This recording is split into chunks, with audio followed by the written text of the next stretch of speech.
Alright, welcome to our first ever Meta Awards review. Today I'm going to be covering 8 categories for best cards that fit a specific role inside of this meta. We'll be covering the best small spell, the best big spell, the best building, the best win condition, the best extreme DPS, the best cycle card, the best ranged unit, and the best flying unit. If you have any suggestions for categories for next meta, please do leave them in the comments and I may choose some good ones. Just make sure it is a common deck role and has a few good options for me to choose from. Okay, let's get started with small spell. This meta has just been overrun with Barbarian Barrels. After the buff a few changes ago, Barbarian Barrel now rolls super fast and spawns that barb real quick. This helps it reach units in a short range, and then pop a Barbarian onto its target that can hopefully be killed. After being doubted for a long time, the Barbarian inside has finally found its usage through being a very versatile small spell that can deal with most units within the game.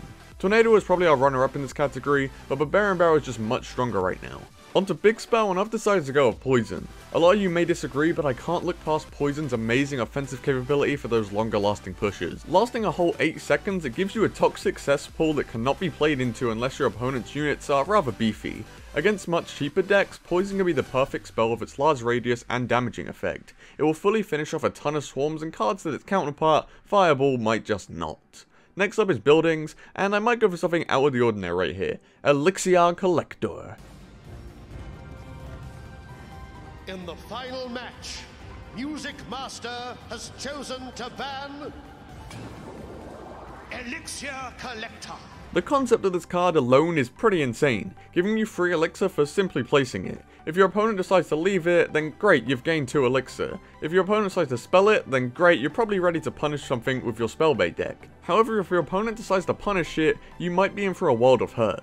Here's the good news though, if they cannot deal with the first collector, then the second one gets easier to place due to your current elixir advantage. I feel as though with Tombstone's nerf, Elixir Collector probably pinches that top spot. As for win condition, I'm saying minor. Battle Ram was close here, but it's more of a semi-win condition, so I don't feel as though it qualifies. The punish ability, the defensive sturdiness, the insane health per elixir cost for tanking, the great chip damage, and the unique ability to be placed anywhere in the arena makes Minor one of the longest standing best win conditions in the game. His combination with Poison allows for a great direct damage value onto the tower whilst not having to risk too much.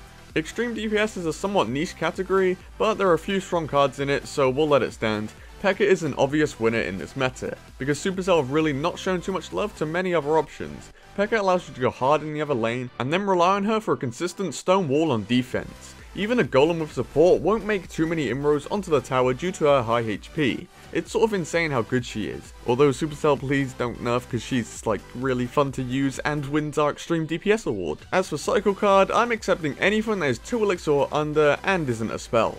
And I'm producing the award to Bats.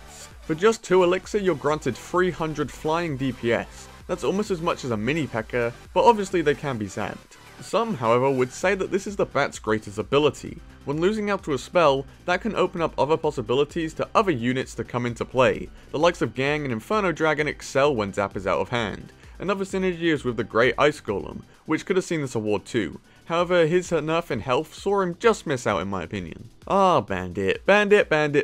I'm counting her as a range unit. Her dash makes her one-on-one interactions and placements more similar to that of a musketeer than to a knight. Her 6-tile dash range means that she can sneak up on most units and do a significant amount of damage, killing them 1 to 2 shots later. Her versatility in dex, along with that great dashing ability, means that she's better than a lot of range units. When a range unit think they're alone and the sector is clear, in comes Bandit to steal their prize. And finally, probably the most predictable award of the lot, Flying Unit. Now Electro Dragon, a card that I still really want reworked, but was probably wrong on in the previous video. His stun was insanely underrated by myself, and his controlling ability onto multiple units is a little bit crazy. If you're running Lightning, you might be okay. However, if you can't deal with him, he's really insane. I wanted to take a little bit of time just to talk about my rework suggestions, if any of you are at all interested. Firstly, let's bring his elixir up to 6, but make his damage stack onto a single unit if none others are in range. He'd probably need a damage nerf in this event, but that would be variable depending on how strong he is. I think he's just a much more versatile card then. I obviously see a lot of people using him, but rarely in single elixir time is he really effective. There just aren't enough units to chain lightnings off when he costs an entire 5 elixir himself. That's as costly as a giant. At least at 6 with stackable damage, he could be used for tanks and light spots being an effective price. So yeah, that's all for these like card awards, so let me know what you thought in the comments. This was a suggestion from Theodore Bogdan Vlad. I probably butchered that name, but like, whatever. Thank you all for watching another video that I put my entire energy reserve into. If you like, subscribe and share and all that jazz, then thank you very much. It helps me gain parental acceptance, although that's probably never gonna happen. But apart from that, boys, peace.